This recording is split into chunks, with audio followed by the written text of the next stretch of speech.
Je vais vous expliquer quel contenu publier. Il y a 3 types de contenus que je publie sur les réseaux sociaux, qui vous permettent tous de mettre du texte ou des images ou des liens. 3 types de contenus.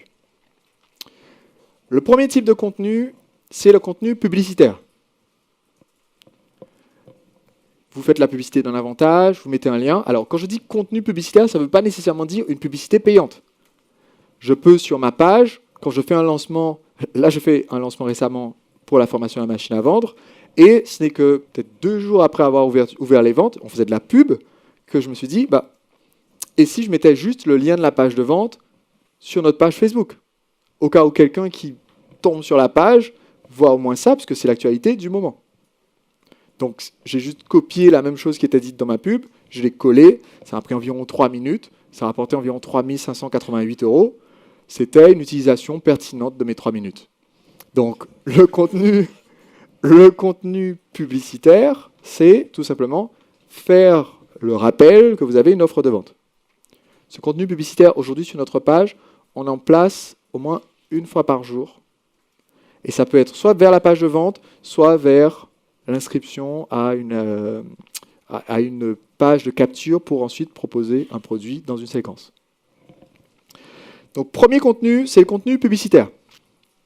Deuxième type de contenu, c'est le contenu éditorial.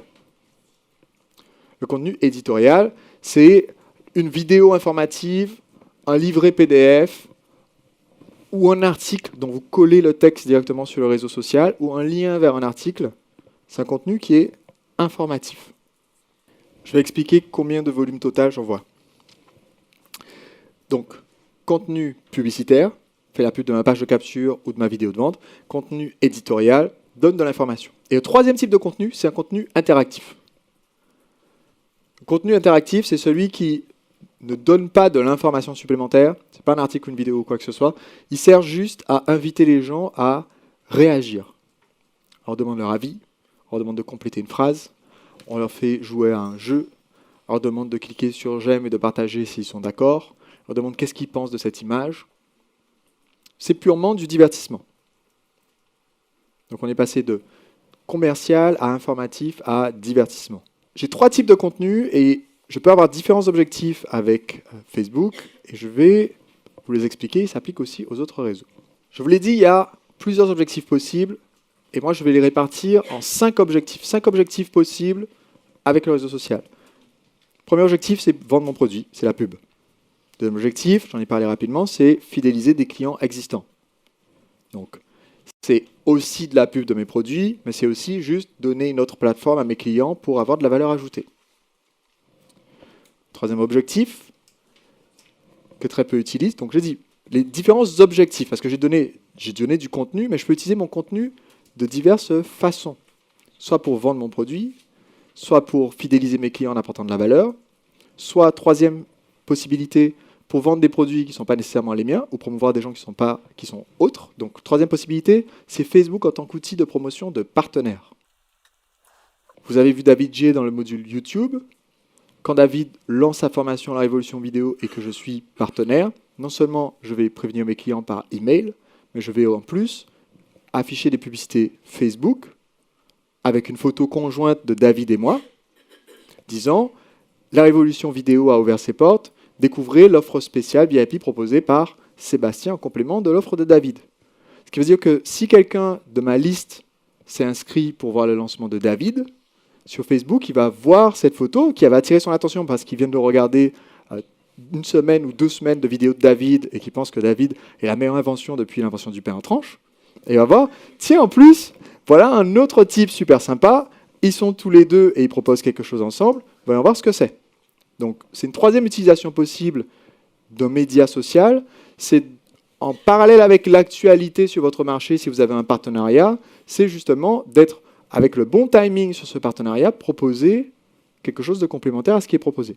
Il ne s'agit pas de détourner.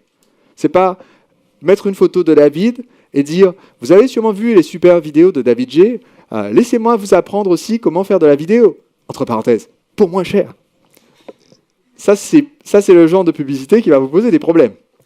L'idée, c'est qu'on a fait un apport de valeur complémentaire pour un ajout de valeur pour vos clients quand vous faites un partenariat. Je vous l'ai dit, il y a la possibilité d'utiliser Facebook comme outil de feedback. Et ça, c'est typiquement du contenu participatif, du contenu interactif. Et je vais vous donner quelques mises en garde par rapport à cela.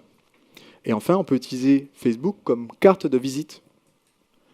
Et je vais vous donner aussi une mise en garde par rapport à Facebook en tant que carte de visite ou votre nombre de fans en tant que carte de visite. Parce que si vous choisissez de faire ça, il y a deux façons de le faire.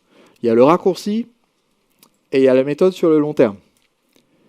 Je vous laisserai décider ce que vous préférez, mais je vous expliquerai la différence entre ces deux options. Donc, je vous ai dit que Facebook pouvait servir comme outil publicitaire. Quand vous voulez faire la publicité d'un de vos produits ou services sur votre page, la méthode la plus simple pour le faire, c'est premièrement d'être, si vous avez un calendrier de promotion, d'être synchro avec vos autres médias publicitaires. Si vous envoyez des SMS ou des emails, essayez de mettre la même liste en tant qu'audience personnalisée et de promouvoir la même chose.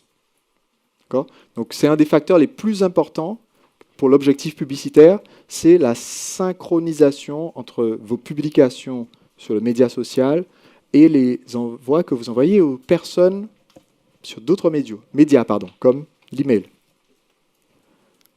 Combien d'entre vous suivent la formation La Machine à Vendre? Si vous suivez la formation La Machine à Vendre, vous savez que un prospect qui est sur votre liste peut recevoir à une date donnée quelque chose de complètement différent que quelqu'un d'autre. Donc comment est-ce que je fais sur ma page Facebook pour synchroniser les deux? D'accord? Puisque si j'affiche la pub du produit A, ça se trouve pour la personne B, c'est pas du tout synchro. Il y a deux façons de le faire. En pub payante, vous allez avoir deux audiences différentes.